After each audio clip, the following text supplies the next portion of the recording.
Test, test.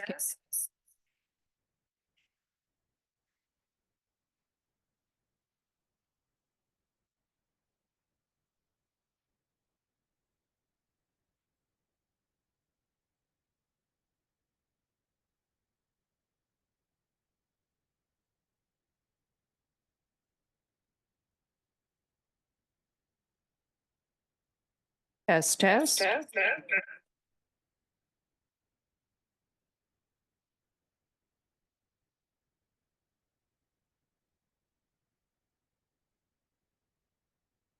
Try again. How many of you can hear me in the back without an echo? Excellent. We're going to get started here in about 2 minutes. Make sure you sign in and grab a packet of handouts, cup of coffee, or a bottle of water, and we'll be ready to start in just a minute.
Council meeting. At this time, I'm going to turn it over to my team to give our Spanish interpretation information.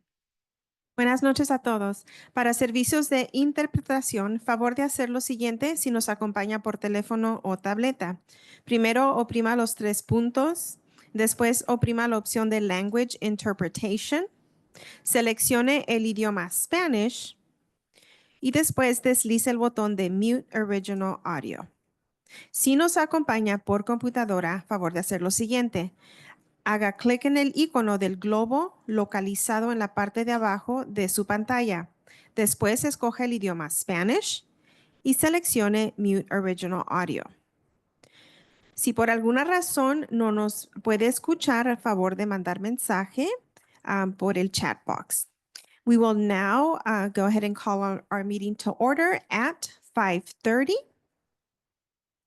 And before we move on to our next agenda line item, I would like to go ahead and go over the hybrid meeting norms. If you are joining us in person, enter the meeting prepared to be engaged. Sign in at the entrance table. And to ask a question, we ask that you use the burning question form and step up to the podium to ask your question. To motion or second a motion, we ask that you raise your hand and state your first and last name so that we are able to record that in the minutes. To vote, raise your hand until the count is completed, and please enjoy the meeting. If you're joining us virtually today, we ask that you enter the virtual meeting prepared to be engaged. Roll call will be taken by the attendance report. To ask a question, type the question in the chat box. To motion or second a motion, raise your virtual hand or unmute and state your first and last name. To vote, raise your virtual hand until count is completed. And once again, enjoy the meeting. As stated earlier, our roll call will be taken by the attendance report from the Zoom meeting and the in-person sign-in sheet. Now I will pass it over to our DATCO secretary, who will be going over the reading and approval of minutes. And just before our secretary does that, I would like to call to your attention that burning questions form. We have a very full agenda that you're going to see in just a minute. And tonight, we are asking that all questions be placed on the burning question sheet to be able to give to us at the end of the meeting. And we will ensure all questions are answered at our next DAC meeting. Because our agenda is so full, we want to make sure our presenters have the opportunity to provide you with all of the important information and that so that we can end our meeting on time so that you can get home safely tonight. We know it's pretty stormy out there and we want to make sure you're able to get home safely. All right, let's move on to the reading and approval of our minutes. If you would please take out the minutes from February 13th, 2025, and take a few minutes to review them. Last month, we had a presentation on school safety protocols, as well as a presentation on community engagement initiative and community schools. And that was all. It was a pretty fast meeting. May I have a motion to approve the February 13th, 2025 minutes? Thank you.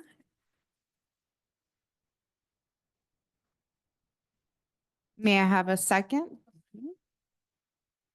Sally Garcia. Garcia. Any discussion? All those in favor? By raising your hand, thank you. If you are in person, you may raise your hand to show your approval. And if you're joining via Zoom, please raise your virtual hand to show your approval.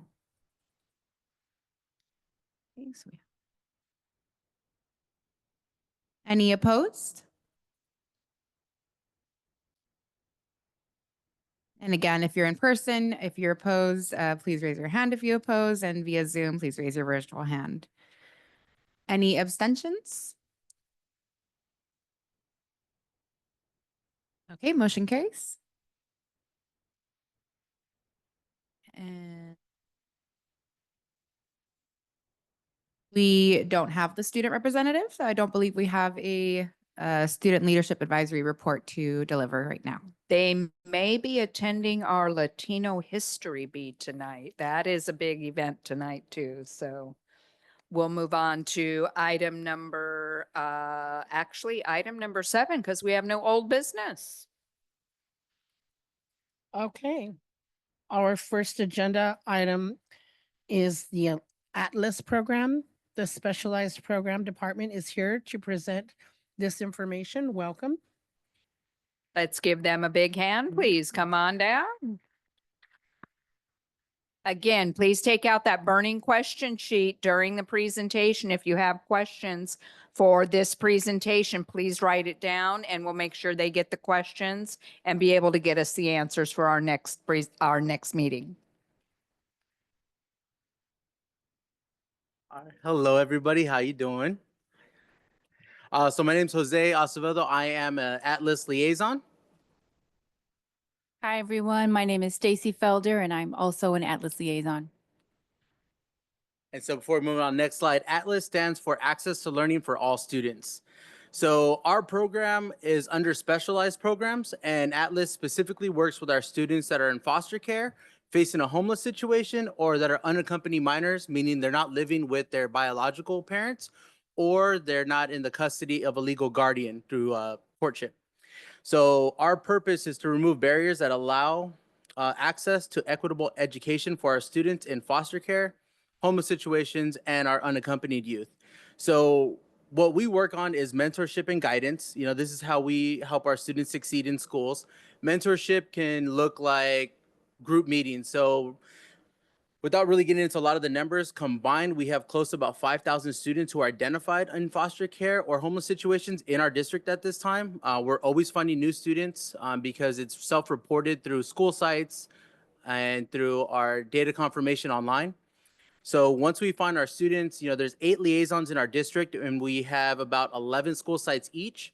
So when we work with our students and we want to mentor them, we try to do small group sessions so we can meet as many as we can.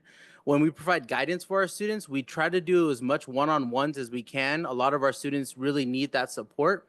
So that's what we do on the day-to-day on the school site level. Tutoring, we do reach out to our community-based organization for support. One that we reach out to right now is Valdez Services. With us, they are available to our students 7 days a week. They partner with the parents and the guardians to see what the schedule would look like. And the tutors kind of make up a schedule where they meet with the students either after school, at the home. It could also be like a public area, whether it's a library or a Starbucks, something like that. Wherever the student feels comfortable, they go and reach out to them and provide tutoring services. Graduating seniors, we do work with point of contact counselor at the high schools. And that way, when our students have questions, because we're not at the school sites, they have a counselor they can go to. And so we work with them to make sure they follow legal guidelines and they can support our students when they have questions. So we help them not only look at what's going to be best for our students, but if there's a way for us to help them with assembly bills that they need to follow to help reduce credits for some of our youth, we make sure we follow proper guidelines for that, and we guide our counselors through that. And then access to referrals and district community services and support. We do work with our other departments like family engagement. We work with placement and enrollment. When we work with our other departments, they kind of help guide us with, hey, here's a possible homeless situation, and we reach out and we make sure that we provide the proper services, whether it's through our district or community-based. So we do work with not only within the district, but we also work with community organizations, things at the city and county levels as well. So we get all that kind of information when we go out to events, and we bring that back to our school district to help support our families. Stacy? There are different ways that our Atlas students are identified. One of the ways is through the enrollment process. Another way is through the yearly data confirmation. A third way is through school personnel. So if a family shares with maybe the registrar or the attendance technician or anyone in the office at all that they're experiencing homelessness, the school personnel in turn gives us that information, and then we code the students appropriately. And the fourth way that students and families are identified is through our Atlas intake form, which is available on our Atlas website. There's a foster and McKinney-Vento student. McKinney-Vento was another word for homeless. So there's a foster and McKinney-Vento student list that's sent out by our program facilitator, and she sends it to the point of contact at each school. And the point of contact could be a counselor, or it could be a community outreach or resource worker. It varies at each site. The list is updated weekly, and these lists are confidential and have sensitive information. So we are constantly reminding the staff at the sites that this information is very confidential. We have 3 different groups at 3 different sites. We have a Hearts group at high school, an Elite group at the elementary schools, and Ignite group at the middle schools. And this is just a group that offers support and leadership skills and connection for the students. It helps them to develop emotional, academic, and social support. It's also fun for them, so they really enjoy it. The ones that are invited, that are able to participate, it's actually an option for many of the students. Some of the examples of the activities that the students participate in at the Hearts, which is the high school level, they get to participate this year in a couple of months, or in a month or so. They're going to participate in a simulation, a financial simulation at our ThinkWise local ThinkWise credit union, where they get to participate in like a simulation, a financial simulation, and it will teach them about money.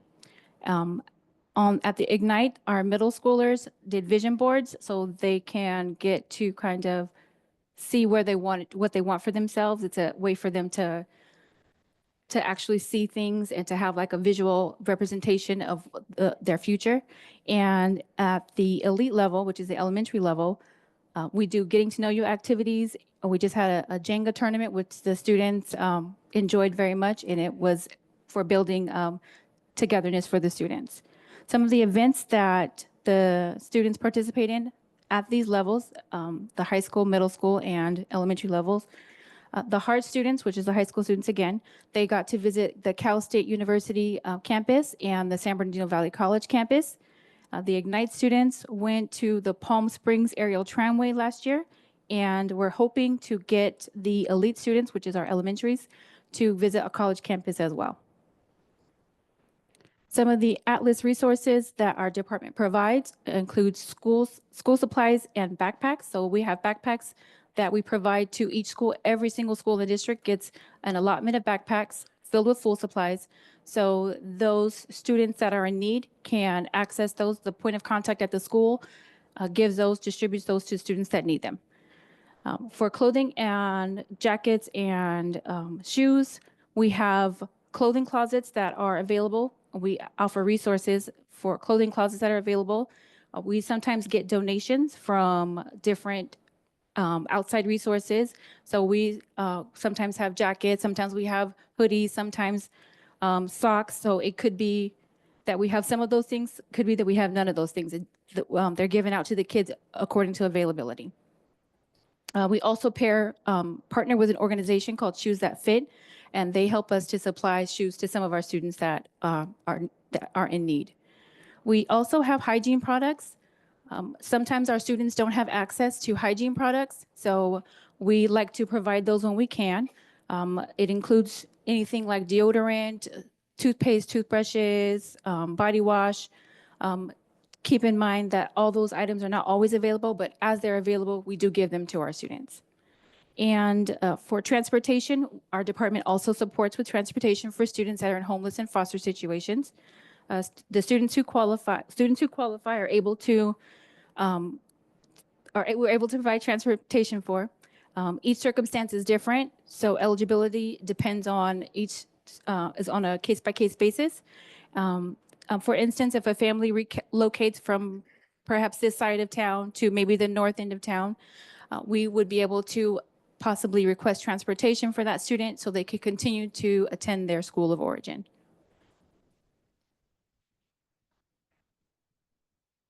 And it's easy for us to say that we do all these things, but one thing we wanted to show you was a few of the things. So up in the top left-hand corner, you'll see school supplies and hygiene supplies. Those are like the backpacks that we give that is full of items. And we do have like those go bags. Sometimes there's socks, hair gel. There's all kinds of different things that we do get through donations. And we also purchase some stuff to try to stay stocked as much as we can. Right there, we have a foster youth San Bernardino City Unified School District staff. So we talked about our point of contacts at the school sites. So not only do we provide a PD, but when available and if they can, they also go to some of the conferences that we go to. So they get to hear from experts like how to work with our students, how to approach our students, and how to really work with them. So not only are they hearing it from us, but they're hearing it directly, and then they can take that back to their school sites as well.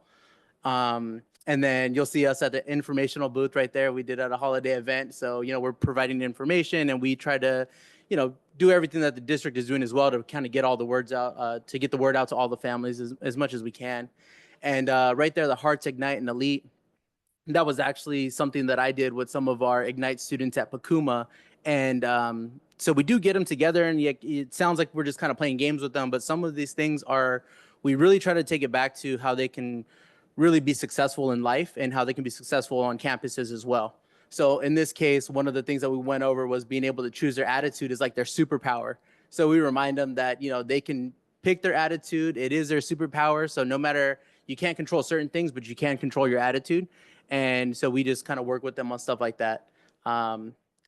Again, part of that too was being able to have a positive attitude and help other students as well. We do let them know that, sometimes it's worth helping somebody else that'll make you feel better sometimes. So there's a lot of things that we put together, lesson plans with our counselors and teachers on the school sites. So thank you, guys.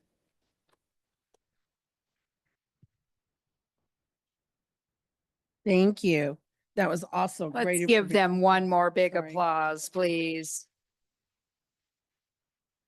That's one of our departments in the district that is supported using our Title I funds through our centralized services. So we definitely appreciate all their support. And it was great information. Thank you again. Again, if anyone has any questions, please use your burning question form so that they will be answered on the next meeting. At this time, I think we're going to move on to our next agenda item, which is the Accountability and Education Technology Department, and the Family Engagement Department will be presenting their information on the California Dashboard Local Indicator, which is our family involvement and family engagement priority 3. Correct? Excellent. I'm going to let the team introduce themselves. Be ready. You're going to be involved and engaged in doing a little survey this evening. So let's get started.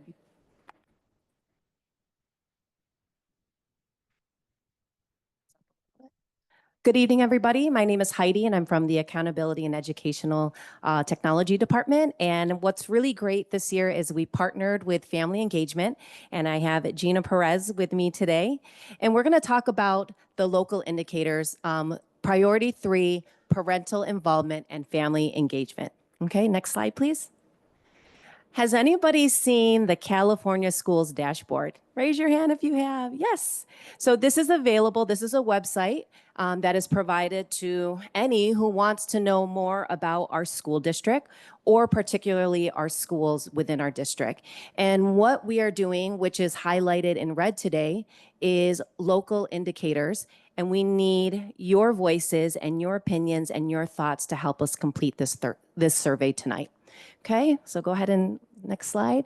So this is going to be the hardest part, is logging in to a survey. So if you want to use your cell phones, you can scan the QR code there, and that will take you to the survey. It's a Google form, and it's in English or Spanish. So once you get to the first question, it will ask you, do you want to take this survey in English or Spanish? You can type in the bit.ly. And if you're here, we also have a paper copy, the English and the Spanish version of the survey. And what we're going to do today is I'm going to hand it over to Gina in just a bit. And what we're going to do is we're going to go through every single question and help us get the information from you so that we can fill this out and put it on the California dashboard. Okay, so let's take a second to log in.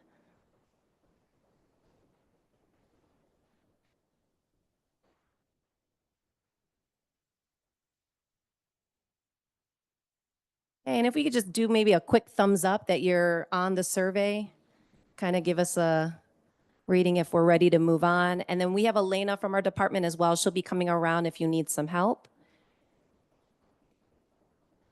For those of you that are online, if you have any questions, you could put in the chat.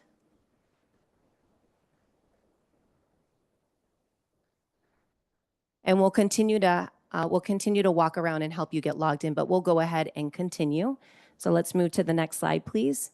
So today the survey has 12 questions, and you'll be answering those questions on a rating scale. So if you want to take a look, there's posters around that will help you.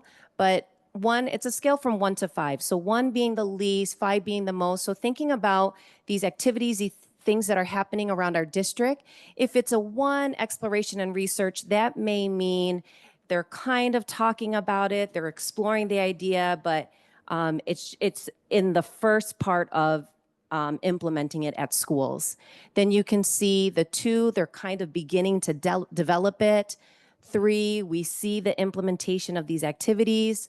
4, full implementation. We see it happening across our district and in our schools. And then 5 would be, not only do we see it within our district, but it's happening year after year after year. Okay, so with that, I'm going to turn it over to Gina.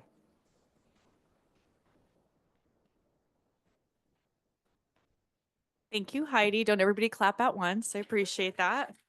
Oh, thank you so much. I love it. All right, we're going to get this party started. We're going to talk about section 1, which is building relationships between school staff and families. Next slide. All right, so now we're going to put on that lens. We're going to think about rate the LEA's progress in developing the capacity of staff. For example, our administrators, our teachers, and classified staff to build trusting and respectful relationships with families. So we're going to go to the next slide. Here are ways our district's doing that. I'm going to be going over these ways, and you're going to be rating as we're going through this. I'm going to give you an opportunity about 10 to 15 seconds when we're done with each slide to be able to rate how we're doing as a district, 1 through 5, 1 being the beginning, 5 being full sustainability and full implementation. So we're talking about developing capacity of staff. We are super proud. I see some of our family members here in the audience. We have our sub-parent volunteer workers. We provide professional development to our sub-parent volunteer workers in every week, including our community relation workers. Our department is growing. We have 2 program specialists. We have 10 community relation workers that are supporting each of our sites.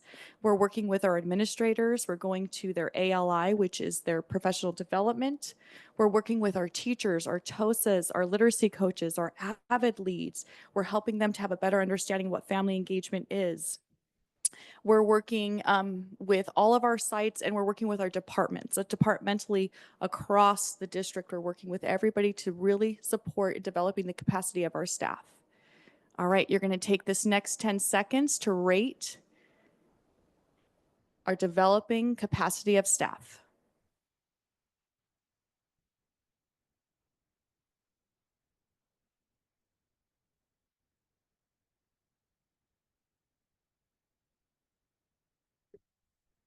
Next slide, please. All right, we're on to our second local indicator. We're going to rate the LEA's progress in creating welcoming environments for all families in the community. So we're going to go to the next slide. And this is how we're doing it here in SBC USD, how we really are creating those welcoming environments. We are going to be having a resource center that's going to be opening very soon here that's going to have centralized services for all of our families. All of our high schools, except for Pacific, but that will be coming soon, has our family engagement parent centers. We've participated with other departments on creating a customer service professional development that we've been able to share with the district and also share with our parent volunteer workers and community relation workers. We've also made sure that every week we are working with our sub-parent volunteer workers, and they're at every site, and they're working at every site every week. We also have partnerships with Loma Linda and Choose.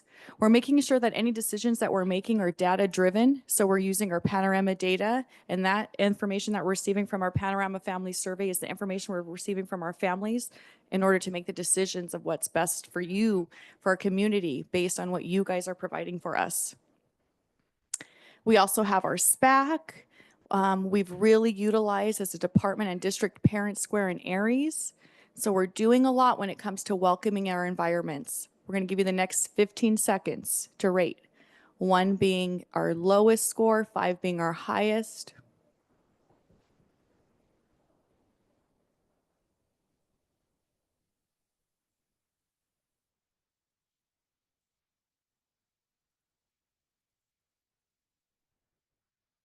Next slide, please. All right, topic number 3. We're on a roll, only 9 more to go. We're going to rate the LEA's progress in supporting staff to learn about each family's strengths, cultures, languages, and goals for their children. Next slide. Here's how our district is doing that. So we're learning about our family strengths. We have some restorative practice trainings that we are participating. We have SEL trainings within our district. We're partnering with local community agencies, for example, El Sol, Victor Community, Santa Claus Inc. We also have family engagement plans at every single site. So all of your administrators, all of your sites are creating plans that are focused around family engagement and how can we truly support our families. We also have our SPAC, which are Superintendent Parent Advisory Council, which gives our parents an actual opportunity to meet with our superintendent and gets to have a seat at the table to speak with him. We've mentioned that customer service training. We have a great cultural proficiency training provided by our ETSA department. We also have a great partnership with Hazel Health, and that's providing healthcare within our schools so our students are not having to miss school. We're also, I've brought up Panorama before, but I'm bringing up again, I think it's most important that you know that as a district, we're not making decisions for you, we're making decisions with you. And so we use that data in order to make those decisions. And we're also partnering with the state. Community Engagement Initiative is with California. So we're working with family engagement, not just districtly, not just locally, but with the whole state of California. All right, I'm going to give you your 10 seconds to rate how we are doing with learning about our family's strengths.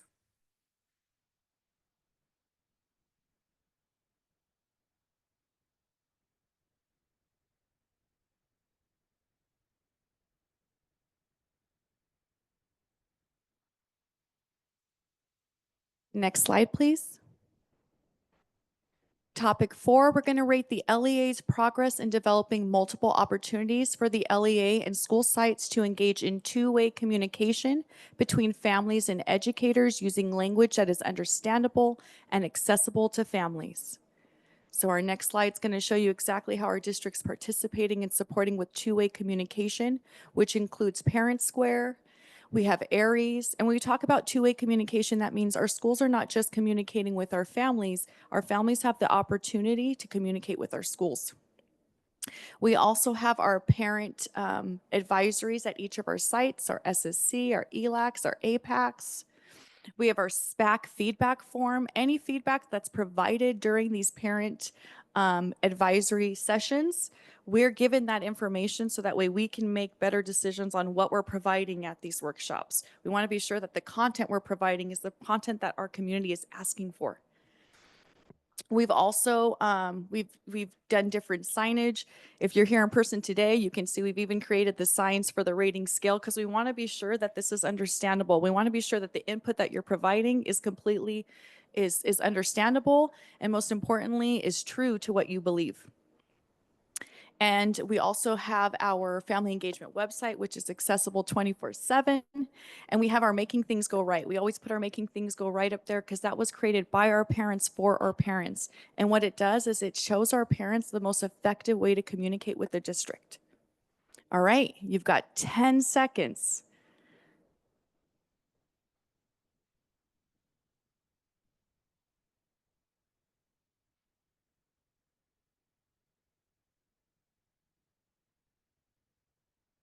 Next slide, please.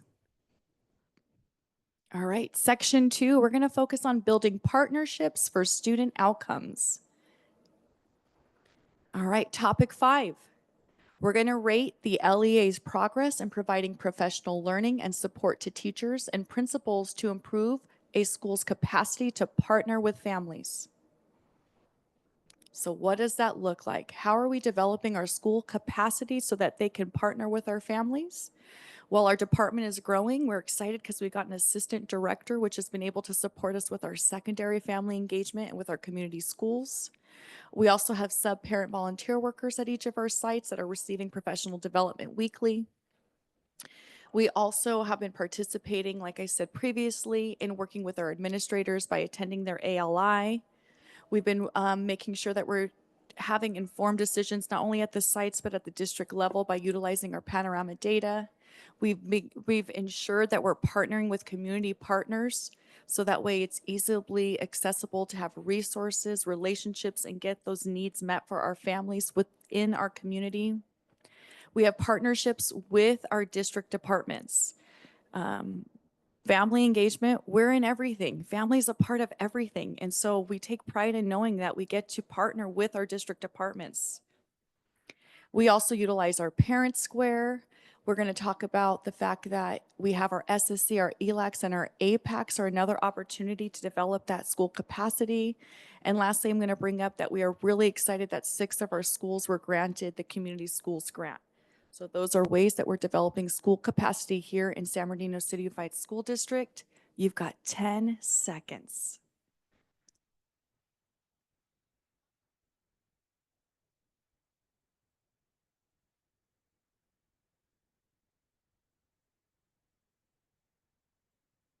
Next slide, please. We are halfway there. You're doing phenomenal. Keep this up. We're going to rate topic number 6. We're going to rate the LEA's progress in providing families with information and resources to support student learning and development in the home. And here's how we're doing it. We're providing those resources. We always bring up our parent volunteer workers because they are such a driving force and so impactful in the work that we're doing at sites. You're going to see them on most of these slides. We also have our family engagement website. We've created a digital library where our sites can access resources, content, workshops that we've created. We've also have a Kinder Club, which allows for our parents of our early learners to learn alongside our kindergarteners and knowing exactly what our students are learning. Kindergarten's changed over the years, and so we want to be sure that our parents are well aware of the academics that is really occurring during kindergarten. We also have our family engagement workshop table, which has a number of different workshops that are available for all of our sites. Our parent volunteer workers are able to access that, or our sites are able to access that and bring any sort of workshop to each of your sites.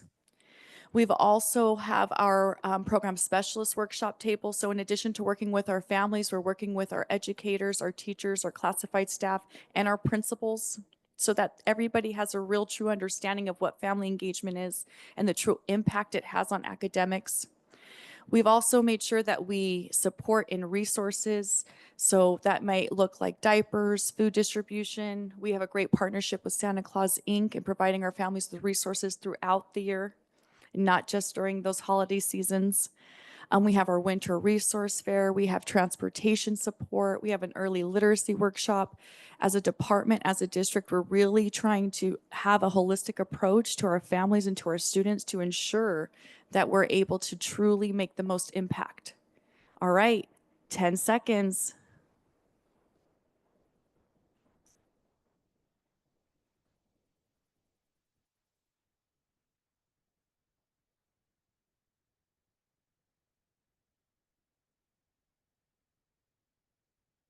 Next slide, please.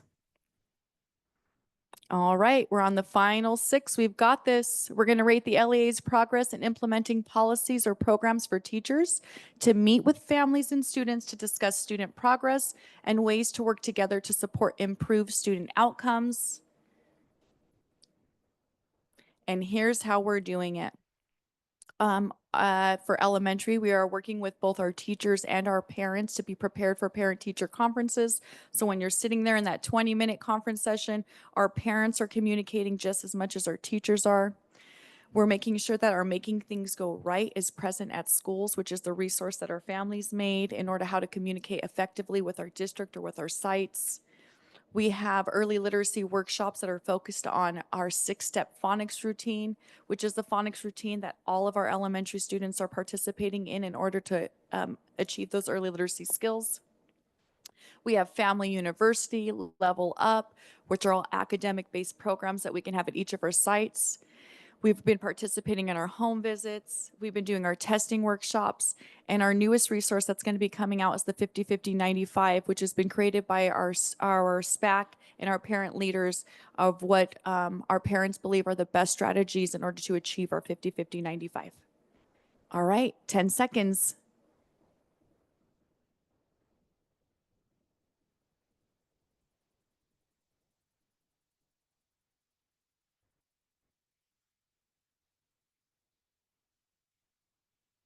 Next slide. Topic 8, we're going to rate the LEA's progress in supporting families to understand and exercise their legal rights and advocate for their own students and all students. All right, we've been collaborating with different departments, which include our special ed department. We've been providing different trainings or ensuring that our special ed department has been providing trainings on what's the difference between an IEP and a 504 for our department so we can support our sites. We also have the TIP policy. We've hosted quite a few immigration forums where our families can know their rights. We know that as things come up within our community, as concerns come up within our community, we're here to listen and support. And so those things reflect, for example, the immigration forums. If there are things that are coming up, we are here to listen and make sure we're here to support. Some of the tools that we have for parents. We have created, we have some parent guides that are focused on ELA and math based on the grade levels of your students. We have the Making Things Go Right. Our 50-50-95 will be coming out shortly. You guys are going to be seeing those at your sites. And we also have our testing workshops, which focus on CASP, LPAC, and NWEA. All right, and all of these workshops, all of these different things that are listed on this page are all ways that we support our parents in understanding their legal rights and how to advocate for their students. All right, you have 10 seconds.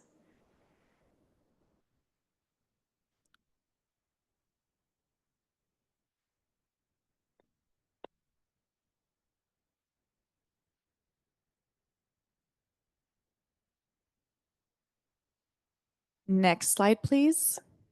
We're in section 3. We're coming on home. We're almost there. Section 3 is seeking input for decision making. All right, number 9, we're going to rate the LEA's progress in building the capacity of and supporting principals and staff to effectively engage families in advisory groups and with decision making. And how are we doing that? Well, we have those advisory groups. And so one thing we want to make sure that we take note of is we have our SPAC, which is our superintendent parent advisory groups.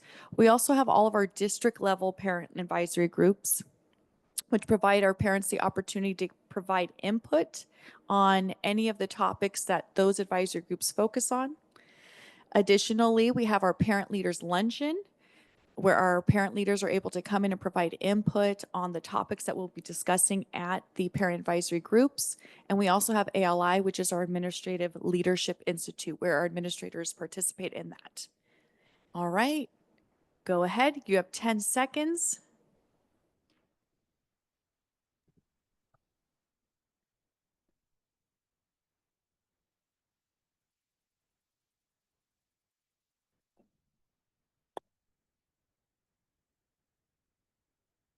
Next slide, please. Slide 10, we're going to rate the LEA's progress in building the capacity of and supporting family members to effectively engage in advisory groups and decision making.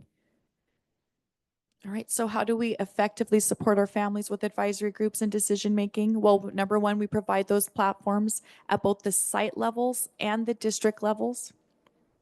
We have our parent leader luncheon. We also have Cafe de Padres, or coffee with parents. We also have our feedback forms. So any feedback that is provided at our parent workshops, any feedback that's provided at our parent advisory groups, we're allowed to get access to that information and then use that information to either determine what content we're going to be presenting, how long we're going to be presenting, where we're presenting. Your input and feedback is essential. With that being said, you have 10 seconds.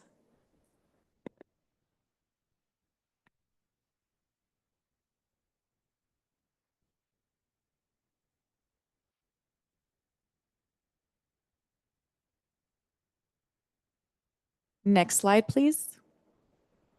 Number 11, we're going to rate the LEA's progress in providing all families with opportunities to provide input on policies and programs and implementing strategies to reach and seek input from any underrepresented groups in the school community. And let's see how we do that. Perfect. So we provide our hybrid district and site parent meetings. So we have our parents here in person, and we also have our parents out there in the ether. But we want to be sure that this opportunity is provided to anybody. We have our LCAP meetings, which are provided hybrid as well and very informative. We have used Thought Exchange in order to receive the input from community, in addition to having our SPAC feedback forms and our feedback forms at all of our parent advisory groups. We also have our yearly Panorama Family Survey that all of our families are able to participate in at each of the sites to provide their feedback and to provide their input. There's also the student survey, which provides the opportunity for our students to provide their voice. We also have our school plan for student achievement, our SPSA, which really is an opportunity for our parents to not only be informed on how we're spending our funding at the site, but to provide their input on how they feel that funding should be spent. And lastly, we have a wonderful relationship with our Loma Linda Choose, who really support our underrepresented families with resources and seeking input in ways that they can support. With that being said, you have 10 seconds to rate it.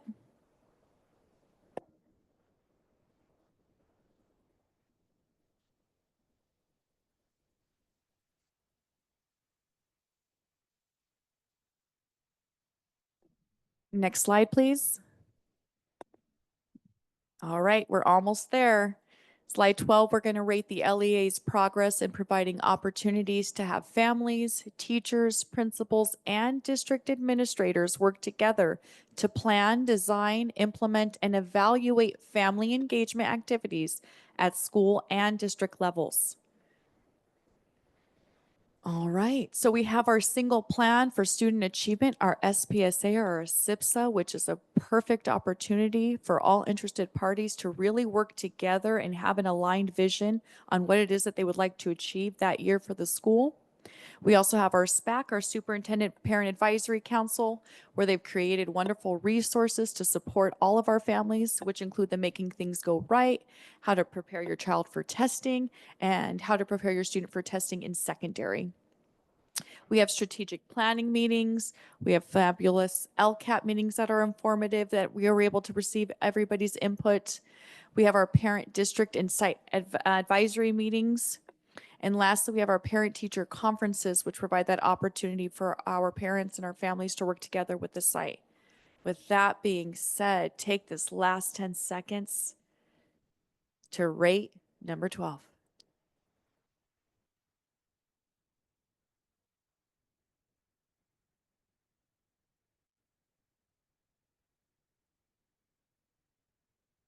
Next slide.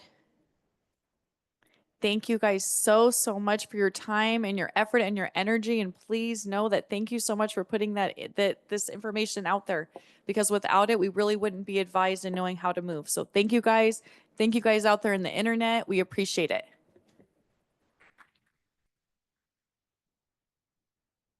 Excellent job. And just real quick, will this survey be open for a while for other participants? How long will it be open?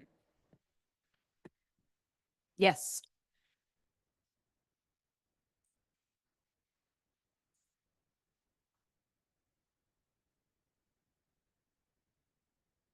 Very true, but they do have access to the presentation to review, and it's open for how long to complete the survey?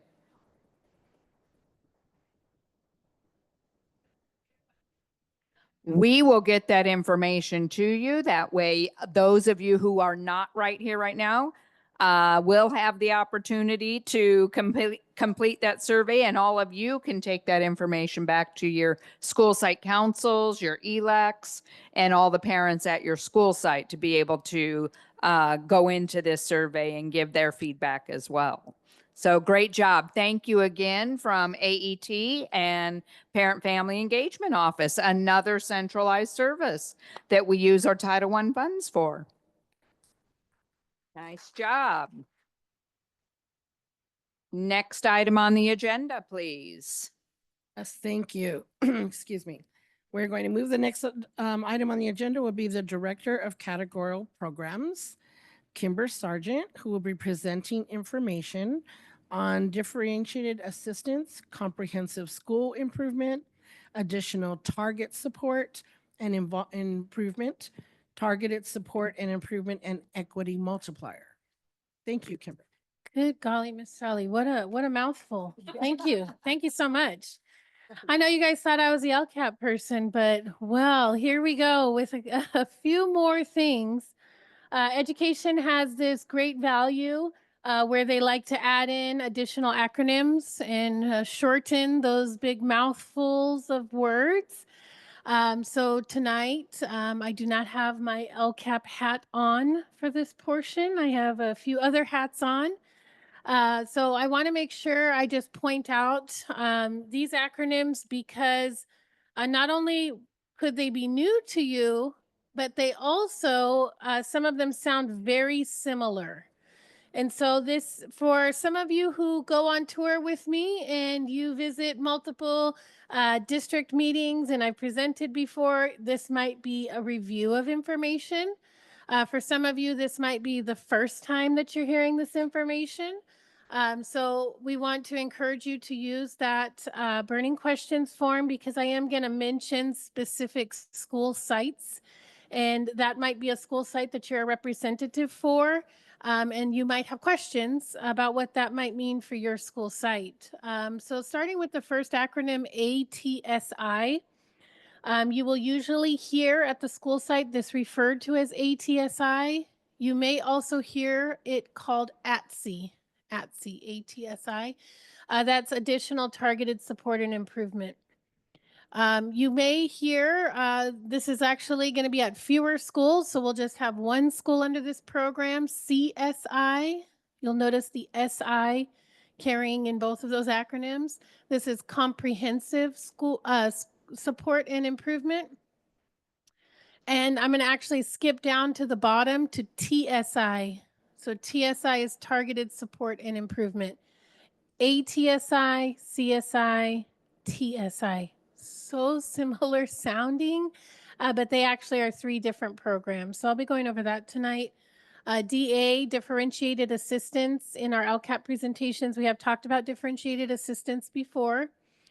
LCFF is how our funding comes to us at the state level, local control funding formula.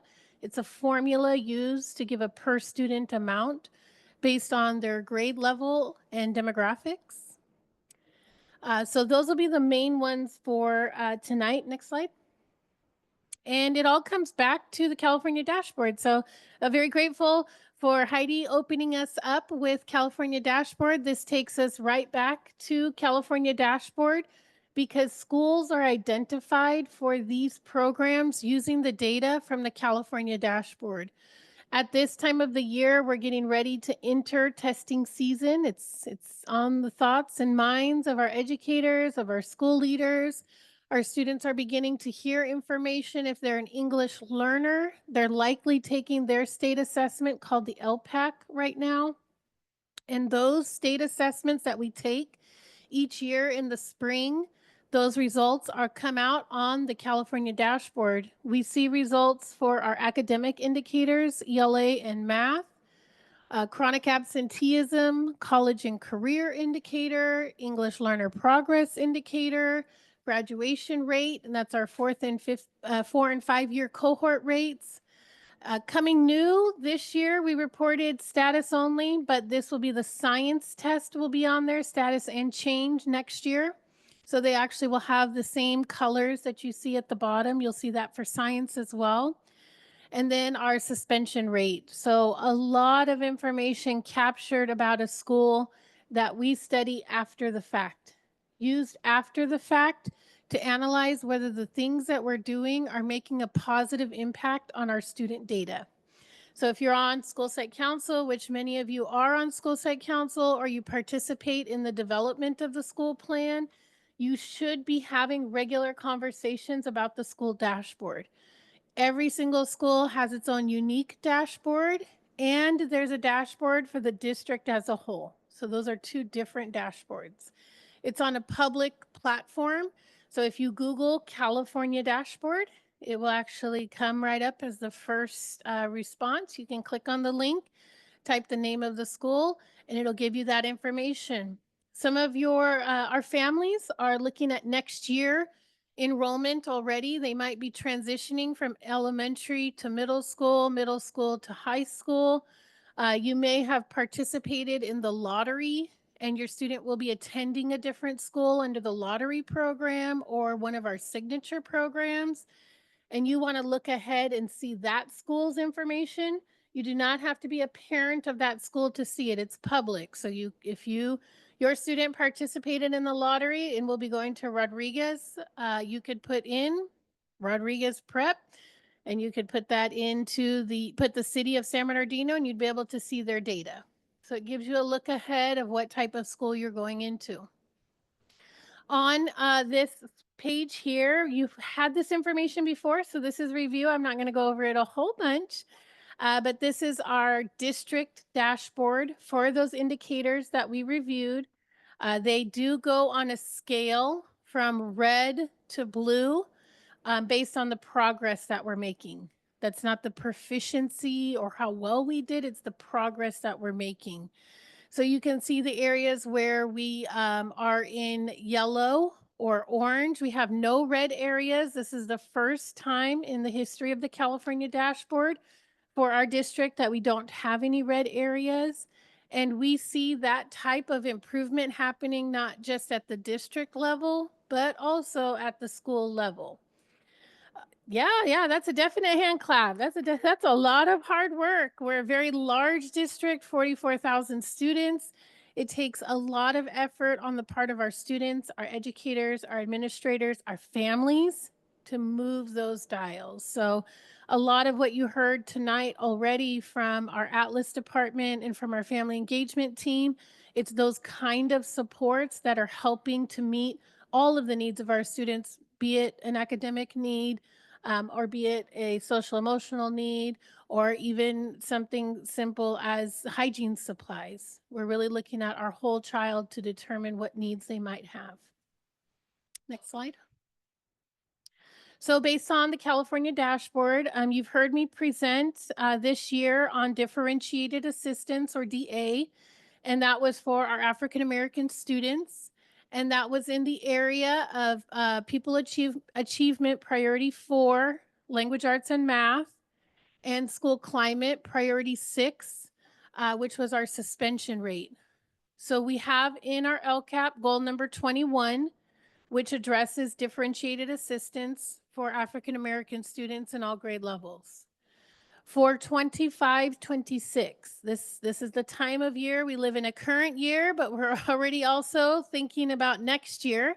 So 25-26, which is next year, we will be adding a student group in there of foster youth. So foster youth is being added as a differentiated assistance group based on their performance on the California dashboard. It means that they have had consecutive years in a row where there has not been growth at that student group level.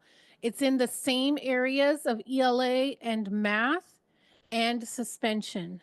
So we will be, in our LCAP, you will see not only differentiated assistance for African American students, but you will also see that with foster youth. We consulted with our county partners, with the San Bernardino County Superintendent of Schools, and a team from our Atlas department, actually. Talisa's here, Jose was here, and we actually also had a student that joined this panel to look at data, identify a problem of practice, and begin the action planning process. A draft of that plan will be presented at the LCAP community meeting for feedback. It will be informed from the input that we are gathering right now through Thought Exchange to make sure that we're meeting the very unique needs of our foster youth students. So for differentiated assistance, it'll be those two student groups, and that is district-wide. Next slide. The next one, this is a school identification. The program, again, is Comprehensive Support and Improvement, or CSI. We had 9 schools in CSI this year for 24-25.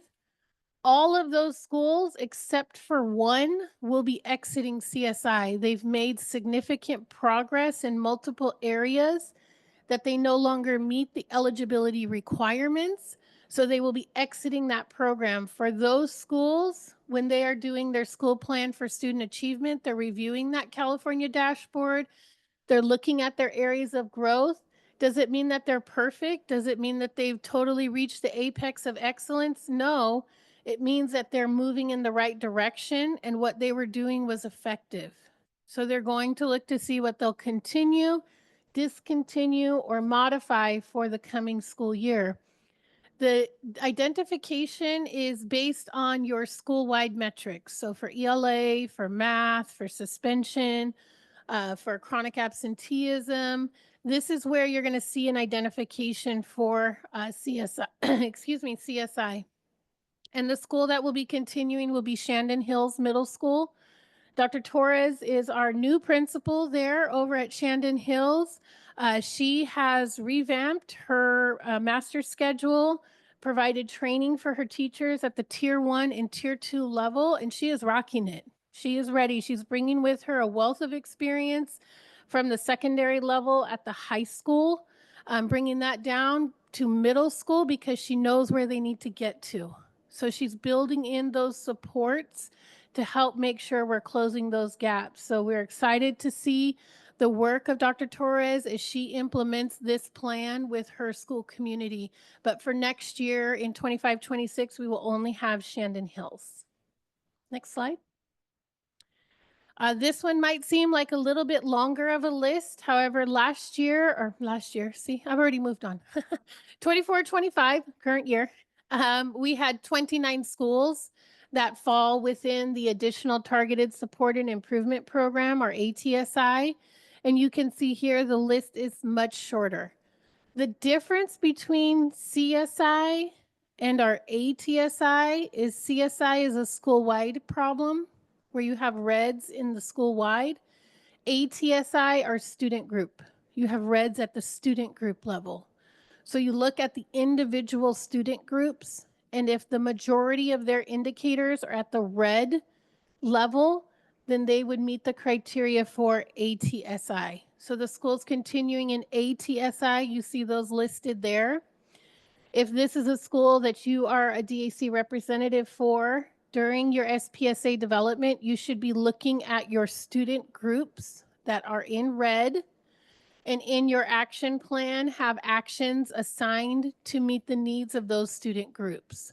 It's a requirement of ATSI that your school plan reflects how you're going to address the student group needs. For our, it does not come with additional dollars, so there's not an ATSI allocation. The funds that are used for those actions are the site's LCAP dollars and the site's Title I dollars. If the site is also a community school, they could add actions in their community school plan. They could add information in their family engagement plan. They could have actions that don't have a cost at all that might be found in another plan. But in their school plan for student achievement or SPSA, they need to make sure that they're addressing their identification reason for ATSI. In February, we met with each of the principals of these schools to make sure they know the reason for their identification and the student groups that they need to address. So they should be working within their site leadership team, with their teaching staff, classified staff, and with our parent advisories as well. It should be part of your conversation. Next slide. And then that will take us to a new program. They didn't have any more clever names to add in, so we just took the A off, and we're left with TSI. TSI identification will happen in between the years when we are identifying ATSI and CSI schools. It's a 1-year identification. At the end of the year, everybody will exit or no longer be eligible for TSI, and next year they'll decide who met the criteria. So there's no entering or exiting. It's just whether you met the criteria or you didn't. However, the school is required to address the reason for their identification in their SPSA. So again, if you see your school here, Anton, Hypack, or Cajon, if you're a representative for one of those schools, we've already met with those principals. They know their areas of identification, and there are targeted and specific actions required in their SPSA for those student groups. This is another student group issue. This is not a school-wide issue. These are going to be at the student group level, and it may be in one or more content areas. It depends on the California dashboard where they were read. It's a very specific identification, very specific action needed in their SPSA. Next slide. That takes us through all of our accountability identification. So we had CSI, we had ATSI, we had TSI.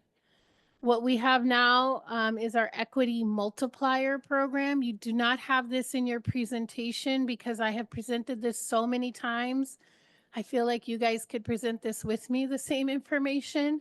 But what I will share tonight is what you see on the screen here as circled. That means they were identified again for 25-26. If it does not have a circle around it, for example, Pacific, Barton, and Indian Springs, it means that they have the funding they have right now. This is year 1. They will have next year, which is year 2, to spend those dollars down. And then one more year, 26-27, will be the final year of that original allocation of dollars. It's a 3-year plan.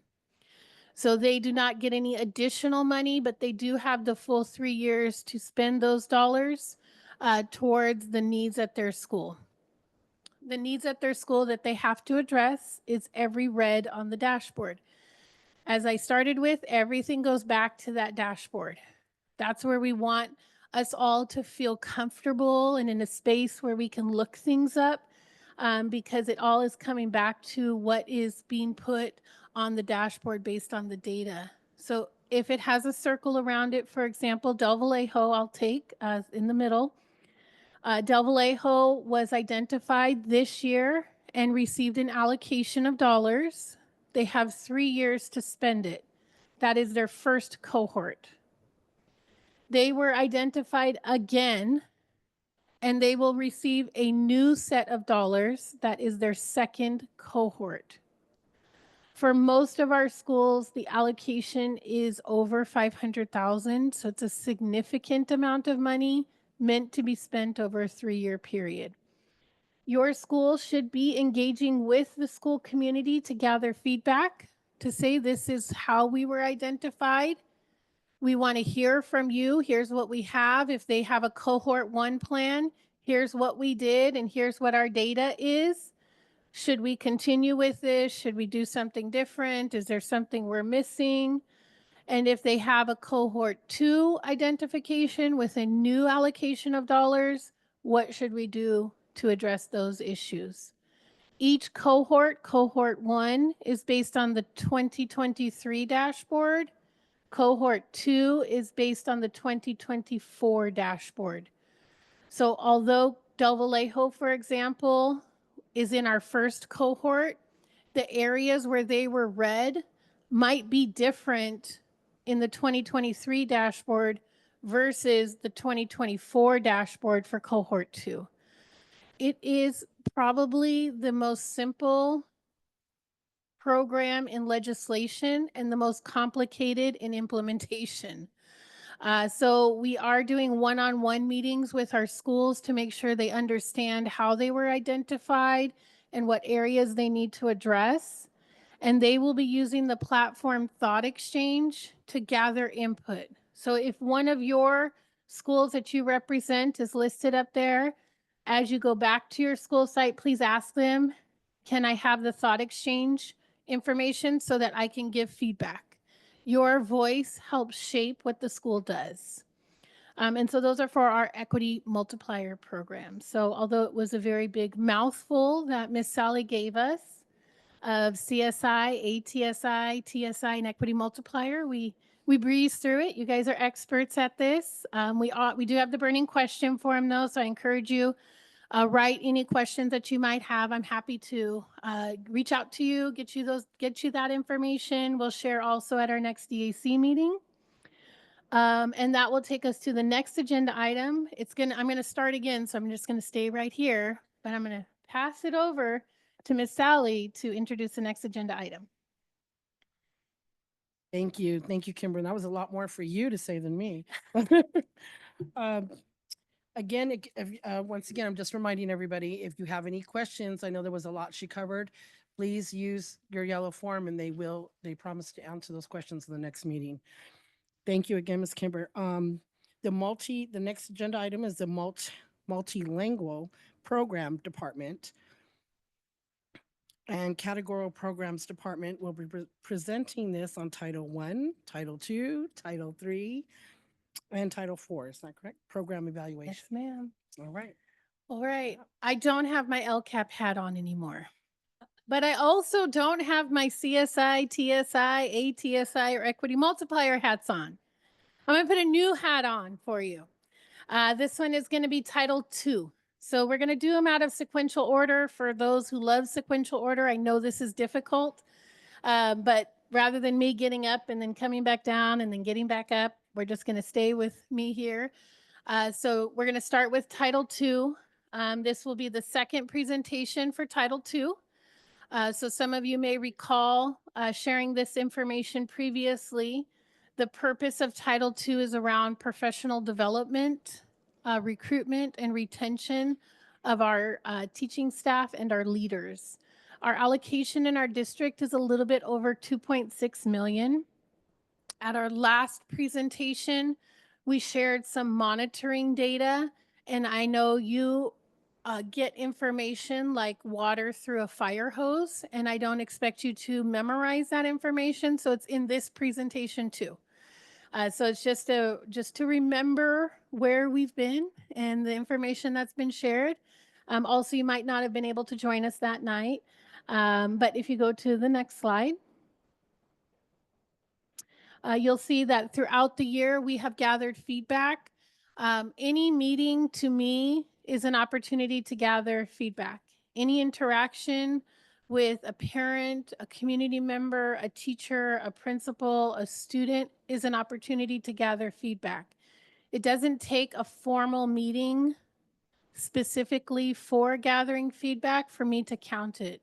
So I take myself as a sponge and I am always listening. I'm always wanting to know information so that I can think about all the areas that categorical covers and where we might be able to meet those needs. So you'll see here, this is called a word cloud. It was called Wordle, but then a game came out called Wordle. So now it's a little confusing. A word cloud, which represents the feedback that we have received around professional development, building the capacity of our teachers and leaders, and recruitment and retention. So any feedback that had that theme was used in the evaluation of our Title II program and our planning for next school year. So this is a summary of that feedback. It emphasizes the need for comprehensive training for our principals, teachers, and staff, particularly in special education, the new curricula, and professional development. And if you aren't aware, you'll soon start to hear more information about it, but we are just on the adoption process for math. So we will have a new math curriculum next year. So that will come with a need to give a lot of professional development. You can give me 15 books that are all called a teacher's edition, but there needs to be professional development about what's the best way to use those books to provide instruction, right? Additionally, the responses suggest ensuring the presence of dedicated, qualified staff, and the focus overall is improving our instructional quality. Which is great because that means the feedback aligns exactly with what we use our Title II dollars for, and gives us an opportunity to look at other areas we can expand upon. For example, special education. This was a new piece of feedback that we received, asking for that, and the new curriculum, because we haven't had an adoption now for many years. So if you go to the next slide. You'll see in this slide, column number 1, this is the activity that is paid for using Title II dollars. Column number 2 is the data that I've already shared to you. So this is not new or different data. This is the same data that I shared during the monitoring process. Column 3 is our continue, discontinue, or modify. If you have been helping with the development of the school plan for student achievement, this should look very similar to your SPSA evaluation and needs assessment. It follows the same format. We have the activity, the data, and we're looking whether we're going to continue, discontinue, or modify this. So you'll see we have new principal coaching. We have 72 schools. Of the 72, 26 are new, considered within their first or second year. That's a very high percentage of new principals, new leaders coming in and learning about their school system, learning about the needs of their school community, and then doing the work to lead their school. The second activity, PLC, is professional learning community. It's when a group gets together to talk about data and figure out what do we want students to learn, how do we know if they learned it, and what are we going to do if they didn't learn it? How are we going to respond to that? So we have coaching in that area to teach our teachers and our leaders how to use that professional learning community model to have discussions about our student data so that we're not accepting where we are. We're always working towards our next level of improvement. We have 47 principals that are receiving that coaching. We have CORE, which is the name of a company. It's the Consortium on Reading Excellence. In case you like acronyms, there's another one for you. CORE, which focuses on the foundations of literacy. They're working with our elementary principals, and we have 19 elementary schools that are receiving that coaching through CORE, so that when the teacher is walking through and they're looking for the 6-step phonics sequence, they know all of the steps and whether the teacher is performing the steps correct or not. In a walkthrough, you might hear a teacher modeling the sounds, doing some phonemic awareness, and they say, we're going to focus on this letter. They show the letter, which the letter is B. If the teacher is saying buh, buh, buh, right? You hear that at the end. It's called a schwa sound, and it doesn't help teach the student the sound because when we sound it out, B's don't sound like buh, right? There's no at the end of it. So it's really focusing on modeling things correctly for students so they understand the individual sounds and can put them together to make words.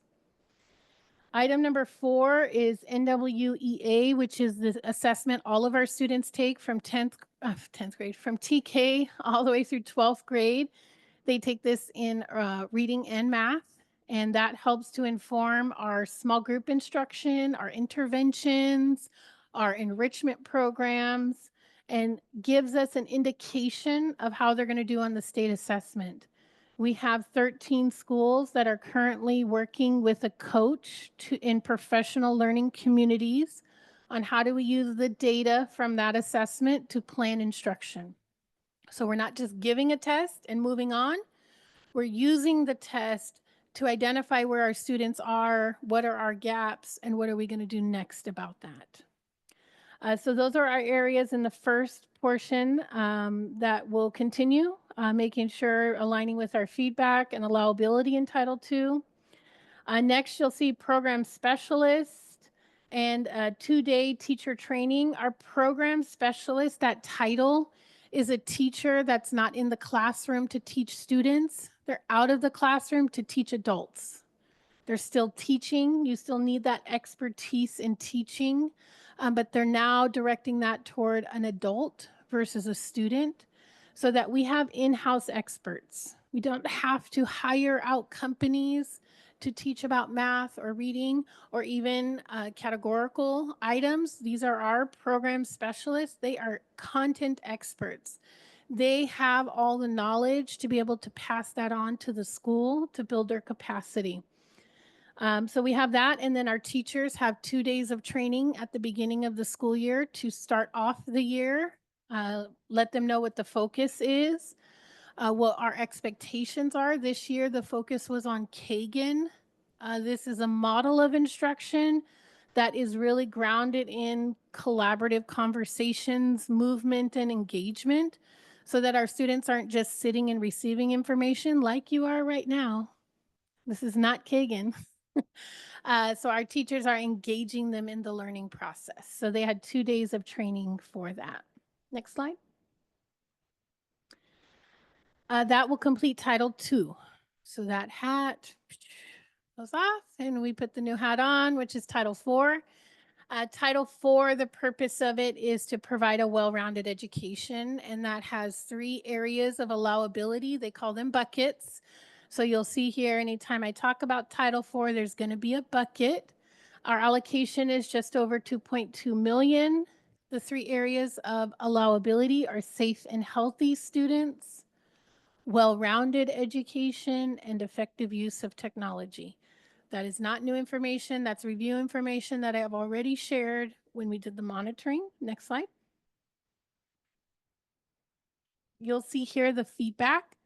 So any feedback around the theme of those 3 buckets was gathered together. You'll see a word cloud again and a summary of that feedback. So responses emphasizing the importance of various programs that support student success, with key areas being the arts and music, improving college readiness. Feedback calling for better technology, mental health support, and wellness services. Also highlighting the need for professional development for teachers, maintaining and expanding STEM, and ensuring student safety. Overall, the focus is on comprehensive support to address diverse student needs. So let's take a look at the activities and the data that I previously shared. So you'll see here by bucket, so by the allowability within Title IV, wellness training materials. Our teachers are using second step and zones of regulation. So if our teachers are online with us, those are familiar terms to you. That's our curriculum that we use for our SEL lessons. We have 68 out of the 72 schools with full implementation, all schools with either full or partial implementation. And our student wellness team is working with those schools who might be behind in their lessons or need additional training. Sometimes that is a result of vacancies or teacher movement. There isn't a teacher there for the lessons. Wellness professional development, we had 31 schools that are implementing the Trails to Wellness intervention. This was a new intervention started this year, a training for them. And this is at 22 schools implementing also check-in, check-out. Check-in, check-out is an individual intervention for students in any area. This can be an academic or non-academic area. As adults, I need people to check in and check out with me to make sure I haven't lost my mind. Dr. Gonzalez is very good at this, and she will one-on-one with me and say, how are you doing? Are you okay? Like, what do you have going on? Are you feeling overwhelmed?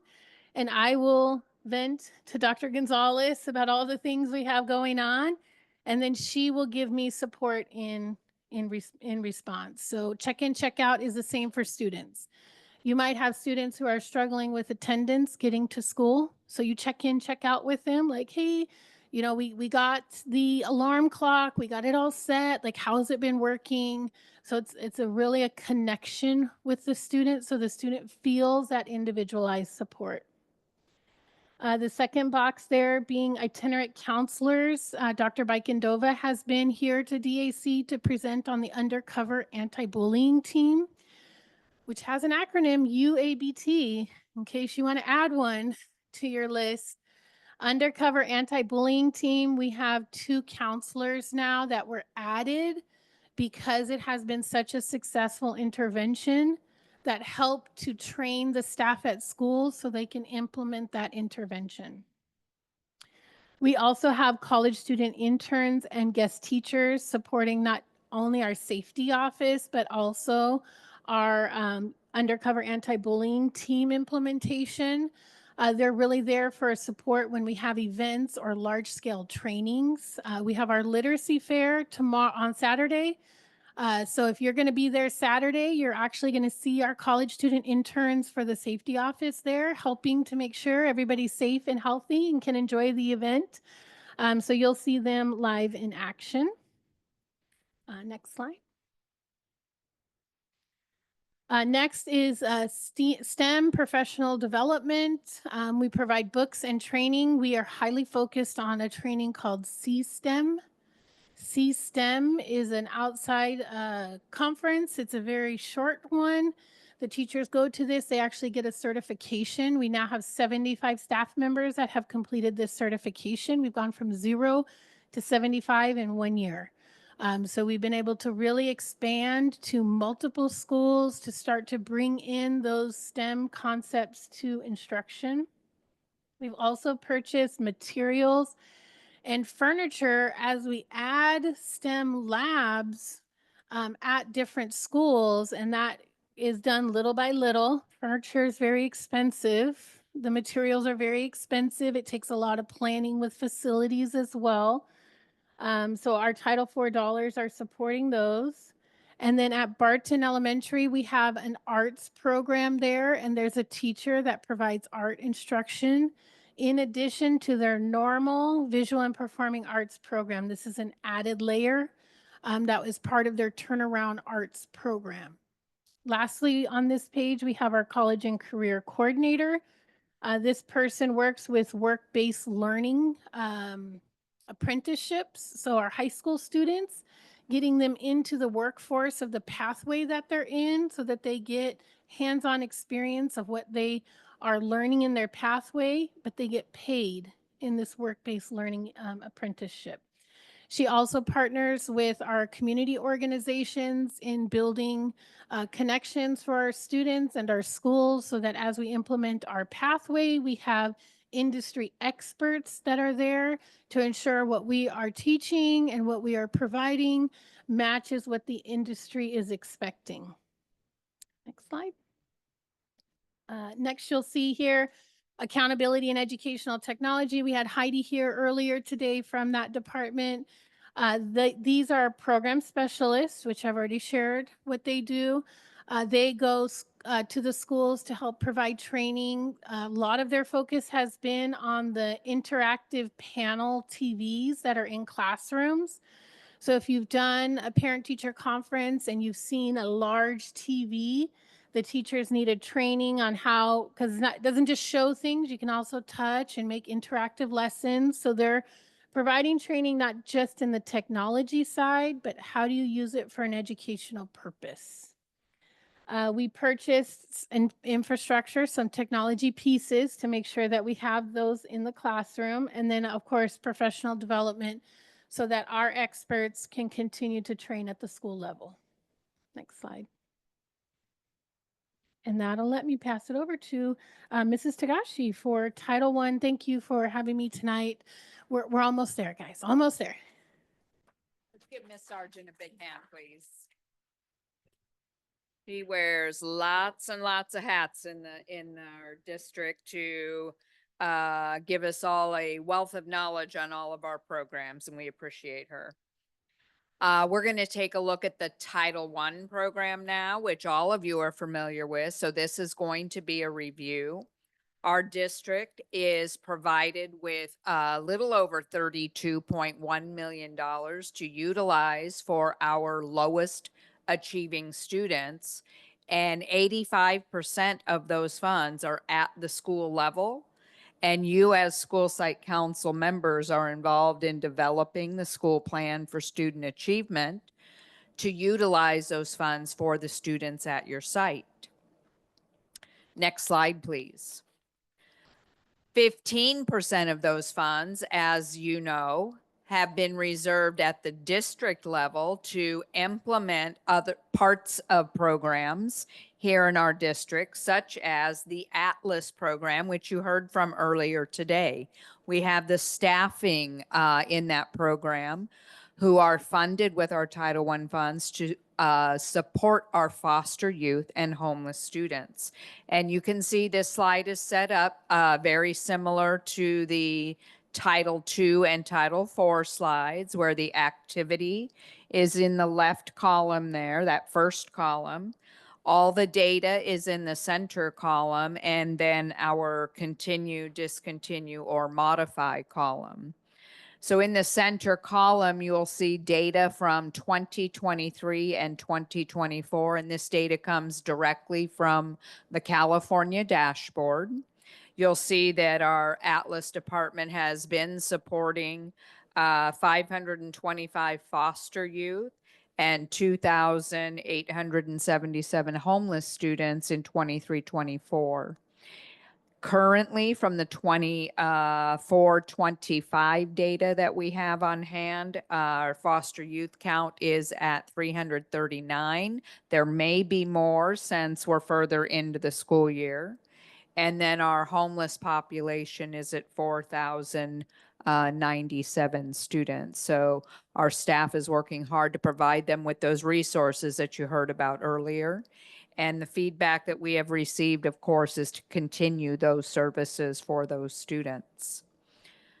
They also, the second activity there is the Atlas department provides activities for our homeless students specifically.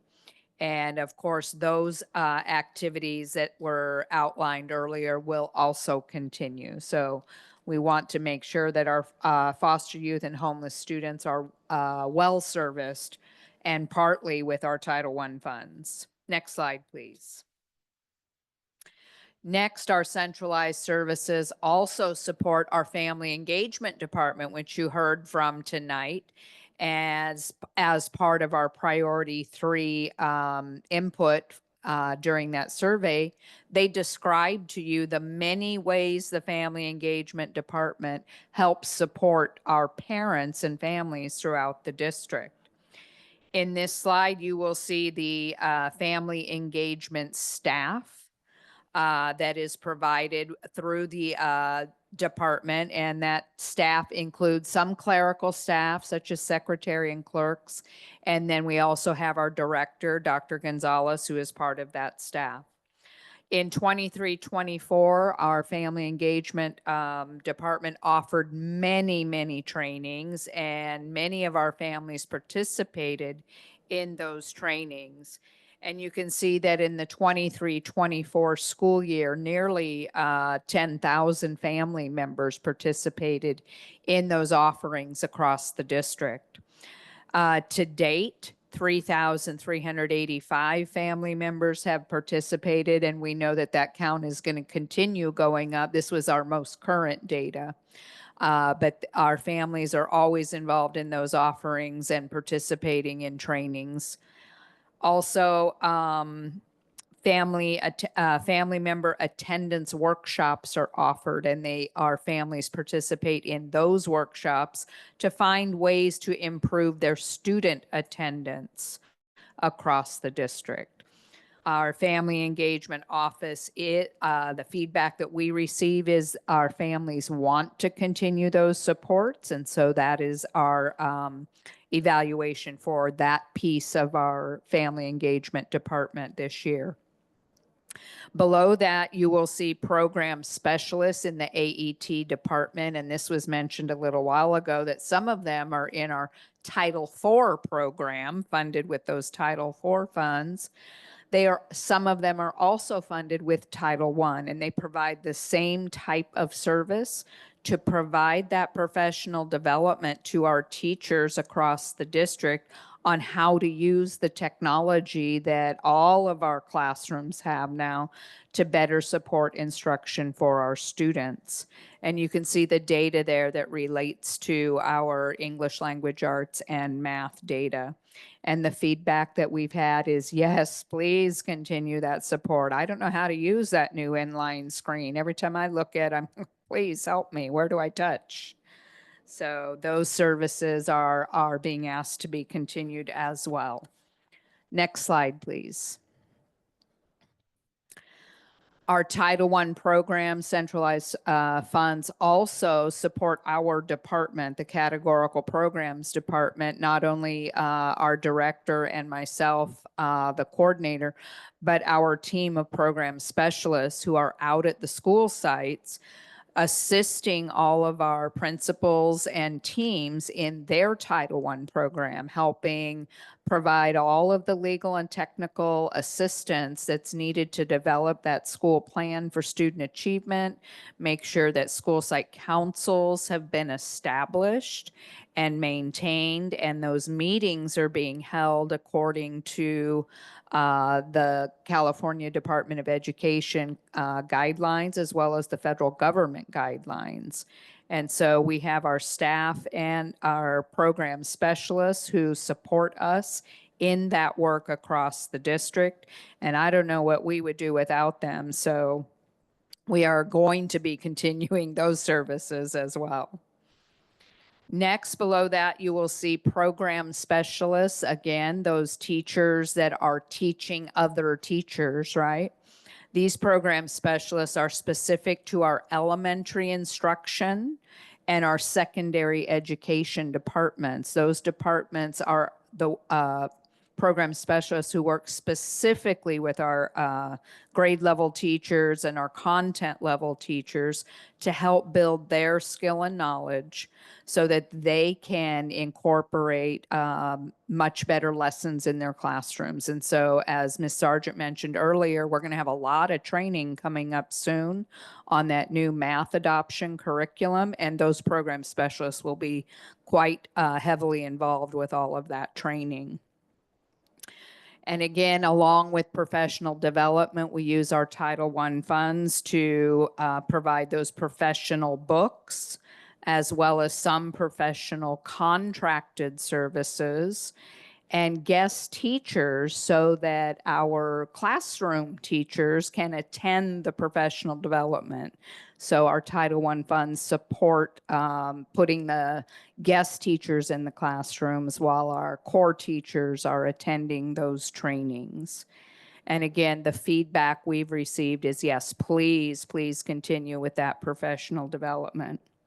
And then there are some supplemental materials that our centralized funds provide and some subscriptions. And when we talk about subscriptions, we're talking about some of those online programs that our students utilize in the classroom and at home, as well as our NWEA platform for all of our math and language, reading language arts assessment data. And so our Title I funds help provide those subscriptions and materials as well. Next slide. We are moving on to our next program. That was our Title I program. And now I'm going to introduce Greti from our multilingual programs department, who's going to give you some information on the Title III program in our district that supports our English learner students. Welcome, Greti.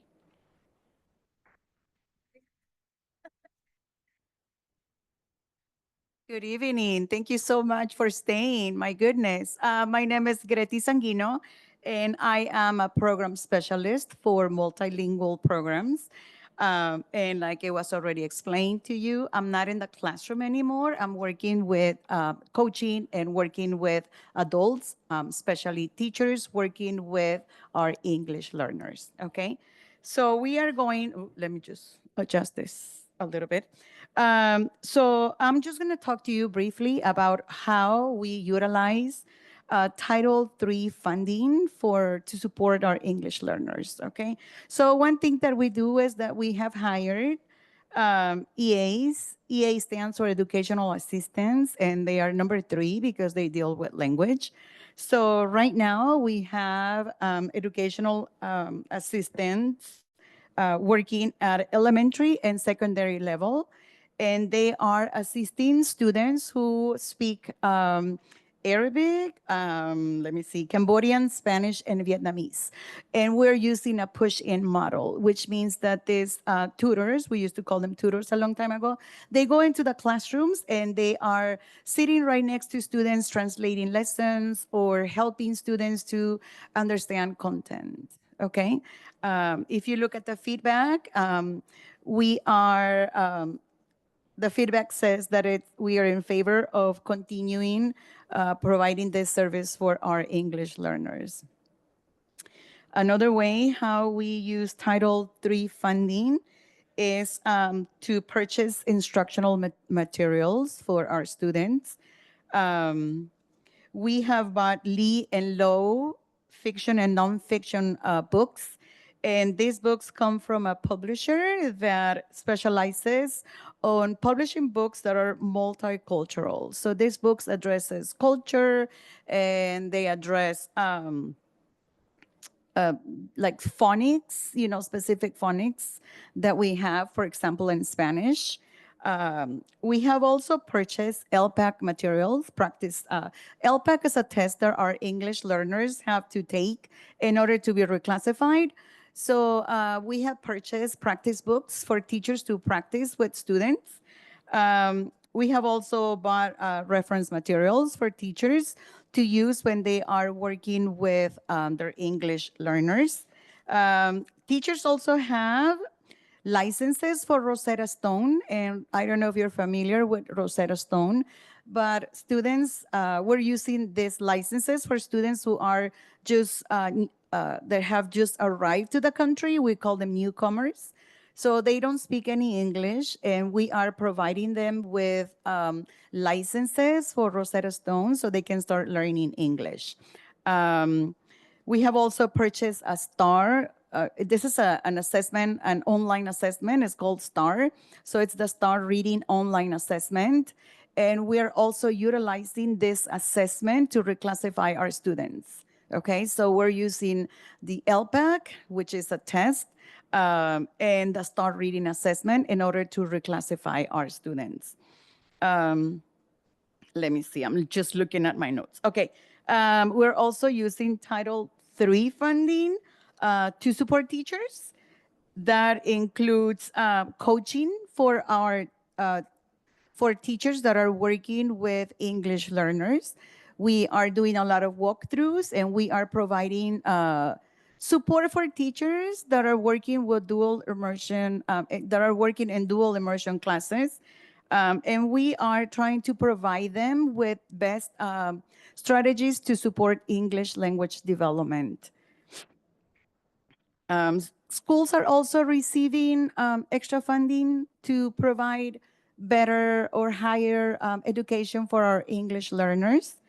And again, the feedback says that they want us to continue providing instructional materials for our students, as well as support for teachers working with English learners. Somehow I feel like I'm in case, I'm a teacher, so I don't know if you know about teachers, we usually communicate with our hands. So I feel like, oh, okay, I'll do it. Okay. What else are we doing with our, with Title III funding? We're also utilizing Title III funding for teacher professional development, okay? So our department has had a couple of full day training for teachers that are working with newcomers. And like I said before, newcomers are students that have just arrived to the country, so they don't know any English, okay? So we have been providing coaching sessions and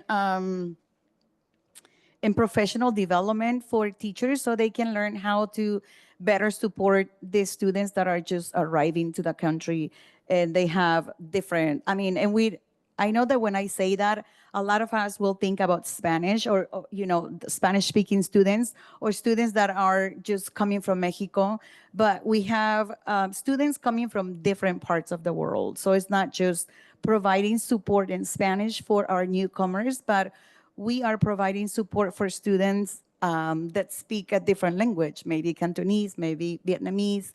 So teachers need to know, they need to learn strategies to better support these newcomers.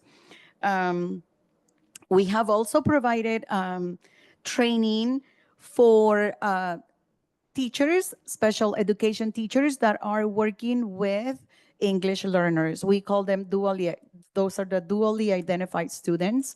So they also have to learn, strategies on how to better support their English learners that also have special needs. Let me see what else. Okay, so we have also sent teachers to conferences, and let me see, we sent teachers to a conference called La Cosecha, and this was in San Antonio, Texas.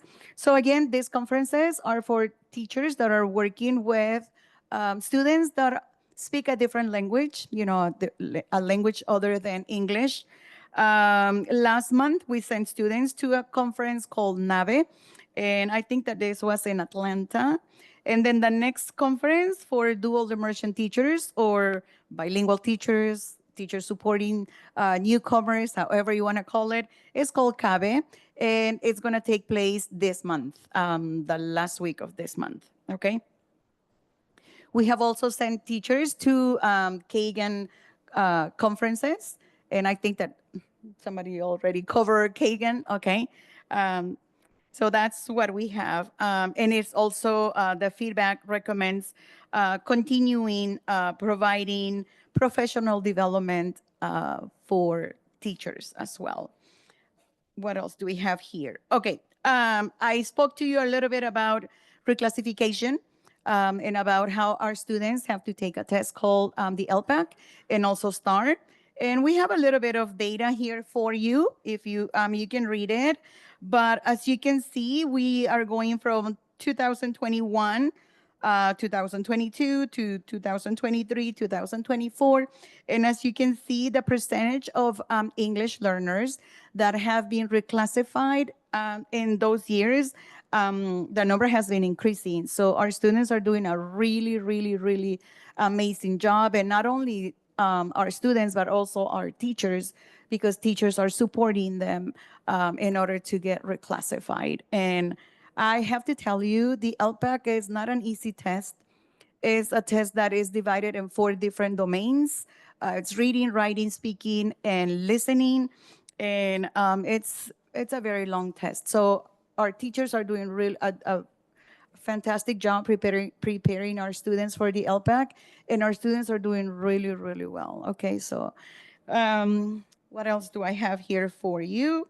If you go to the California dashboard, and if you look under English learners, you're going to see that 43.9, almost 44% of our English learners are making progress towards English language proficiency, which is, I mean, also an excellent, a great growth right here. However, if you look at English language arts and math, our English learners are below standards. And this is because we have a lot of LTELs, which means that the students have been they have been English language learners for a very long time. So we're doing a lot of things already to address the situation. So probably next year, when we present again, hopefully we'll see these numbers, reduced.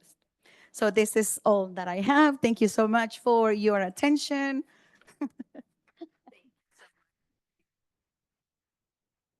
Nice job. Thank you so much. Let's give her another big hand. That was a lot of information. And I want to give all of you a big hand. You've hung in here tonight. We thank you so much. That was a lot of information regarding our federal programs, Titles 1, 2, 3, and 4, our centralized services. And you had the opportunity to complete that survey for our priority 3 on parent-family engagement. I'm going to turn it over very briefly to our team. Make sure you have your yellow burning question sheets and turn those in before you leave this evening. And I'm going to turn it over to our board members, our DAC Thank board you. members, to finish out our meeting. Thank you, everyone. Thank you guys for your patience. We do apologize for going over just a tad there. So I'm going to ask, again, if we want public comments or anything, if you could put that on your burning questions. And please remember, for our upcoming meetings, they're on the bottom of your district advisor, the meeting board. Please keep those noted and ask for an adjournment at this time. And that would be at 7:16. Is that correct? Just want to make a quick point. We do not have a meeting in the month of April, so cross that out on your agenda there. Our next meeting will be May 8th. May 8th will be our next meeting for this year, and it'll be our final meeting. So we'll have our recognitions at that meeting as well. Thank you, everyone, and have a great evening. Thank you.